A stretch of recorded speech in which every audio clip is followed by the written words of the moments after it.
আর যুবকতা সেই কারণে এদেশের যুব এবং যুবক নারীদের উদ্বুদ্ধ করে। যদি হতাশ হয়, চাকরি না পাই, সেক্ষেত্রে খামারের দিকে। তাই ধারাবাহিকতায় আজ আমি এসেছি গোবিন্দগঞ্জে জাতীয় নদী খামারে। সেই খামারের তথ্য আপনাদের সামনে উপস্থাপন করছি।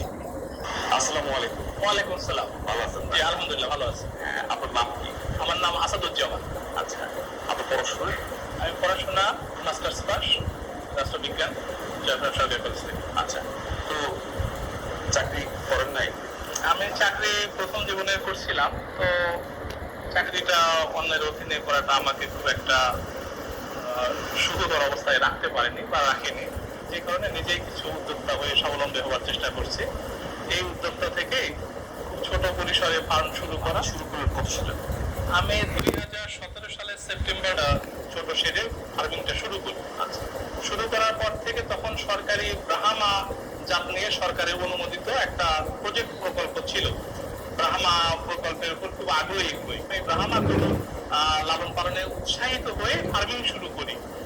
তো সে অবস্থায় গভর্নমেন্টের সেই সিমেন্ট গুলা ব্যবহার করে আমি ভালো ভালো কিছু সার বাচ্চা পেয়েছিলাম, যেগুলো আমি খুব ভালো দামে বিক্রি করতে পারছি। গরুগুলার ওজন 750, 800, 900 কেজি পর্যন্ত ছিল, যে আমি ফার্স্ট টাইমে এসে কোনো ক্ষতির সম্মুখীন না হয়ে ভালো একটা পর্যায়ে আসতে পারছি।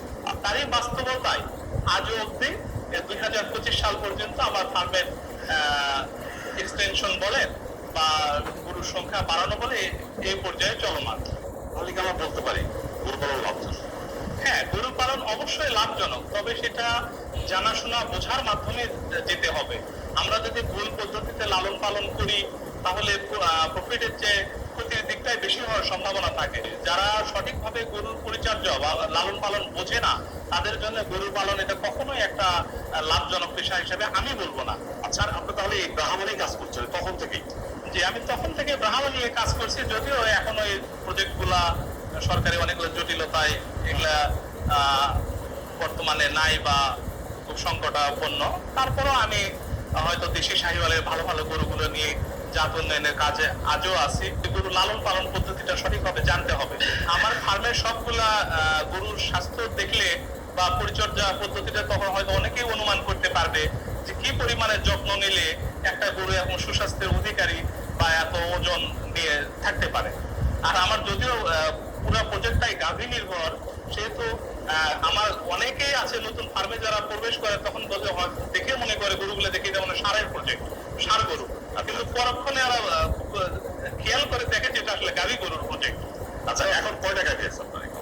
এই মুহূর্তে আমার ফার্মে আছে 16টা গাভী, 4টা বাচ্চা। এই গাভীগুলো থেকে দুধ নেন, শুধু বাচ্চা নেন? যে আমার গাভীর প্রতিটা বাচ্চাকে যে পরিমাণ দুধ খেয়ে হজম করতে পারে, টোটালটাই আস্তে আস্তে অভ্যাসের ভিত্তিতে শেষ পর্যায়ে সবগুলো দুধই একটা বাচ্চা খাইতে পারে এমন উপযোগী বাচ্চা আমার হয়। আপনি এখান থেকে মূলত যেটা লাভ করবেন বা আগামীতে যেটা আপনি আপনার কাজ, সেটা হলো ওই বাচ্চা। যে আমার সারা বছর শেষে আমার প্রফিট অংশটা শুধু বাচ্চা নির্ভরে। আচ্ছা, মোট কয়টা বাচ্চা পান বছরে? বছরে প্রতিটা গরু থেকে একটা করে বাচ্চা আমি নিয়মিতই পাই। হয়তো কোনো গরু বেশি সময় নেই এরকম সিস্টেমে আমার হয় না। 7-8 বছরের ফার্মিং এর অভিজ্ঞতা, একটা গরু কি বছরের ফার্মিং মোটামুটি তাহলে আপনার এই অভিজ্ঞতা তো আমার যুব সমাজের জন্য দরকার। আপনার অবশ্যই আপনার দ্বারা যুব সমাজ উপকৃত হবে, এটা আমার বিশ্বাস। তবে তার আগে দু একটা গরু দেখুন না। এই গরুটা আমার বাজার থেকে কেনা, যদিও কেনার সময় আর ওলানে আমি দুধ পাইছি 6 লিটারের মতো, আর শুধু খালি গাভী অবস্থায়। এর বাচ্চা অন্যভাবে বিক্রি করছে, তো এটা দেশি শাহিওয়ালের ক্রস। তো এবার আমি ভাবছি গরুটা এখন প্রেগনেন্ট আছে, বাচ্চা হওয়া পরবর্তী 8-10 লিটার দুধ পাবে। তো সেহেতু বাচ্চাটা দুধ সবটুকু খাওয়াতে পারলে আশা করি খুব ভালো দামে এই বাচ্চাটা সেল করতে পারবো। তো বকনা বাচ্চা হলে, গাভী বাচ্চা 2.5 লক্ষ টাকা প্লাস বা এরকম বিক্রি হয়, আর ষাঁড় বাচ্চা হলে আরো বেশি হয়। আপনার খাবারে যে বাচ্চাটা সবচেয়ে অল্প দামে বিক্রি করেছেন বলবেন? আমার বকনা বাচ্চা হলে মিনিমাম 1,20,000 টাকায় খালি বাচ্চা সেল করি, বা এর কমে আমরা কখনো সেল করি না। কয় মাসের? এটা হয়তো 4 মাস, 5 মাস, বা হয়তো কোনোটা 6 মাসও লেগে যায়। আর যেগুলো ষাঁড় বাচ্চা বিক্রি করি হয়তো সেগুলো আরো ভালো দামে সেল করি। সম্প্রতি একটা গাভী বাচ্চা বিক্রি করলাম ষাঁড় বাচ্চা সহ 4,20,000 টাকা। না, এই গাভীটা এই শেডে আমার এবারই প্রথম। আচ্ছা, কয় মাসের এখন পরবর্তী? এখন 7 মাস প্লাস গাভ আছে।